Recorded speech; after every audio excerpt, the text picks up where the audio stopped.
ஜோதிகா கூட little John படத்துல நடிச்ச இந்த நடிகரை ஞாபகம் இருக்கா? இப்ப எப்படி இருக்காரு தெரியுமா?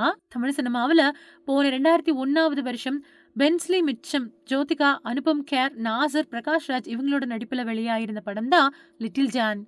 இந்த படம் பெரிய அளவுல வெற்றி பெறல அப்படின்னாலும் ரசிகர்களால கொண்டாடப்பட்டுச்சு. இந்த படத்துல நாயகனா பென்ஸ்லி மிட்சம் நடிச்சிருப்பாரு.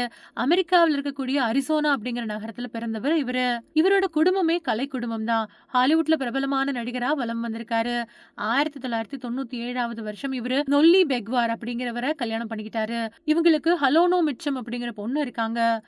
ஆனா 2 பேருக்கும் கருத்து வேறுபாடு ஏற்பட்டு பிரிஞ்சதுக்கு பின்னாடி, பென்ஸ்லி 2004வது வருஷம் ஜெயின் மார்ஸ் அப்படிங்கிறவங்கள கல்யாணம் பண்ணிக்கிட்டாரு. இப்போ லிட்டில் ஜான் பட நாயகனோட லேட்டஸ்ட் ஃபோட்டோ ஒண்ணு சமூக வலைதளங்கள்ல வலம் வந்துகிட்டு இருக்கு.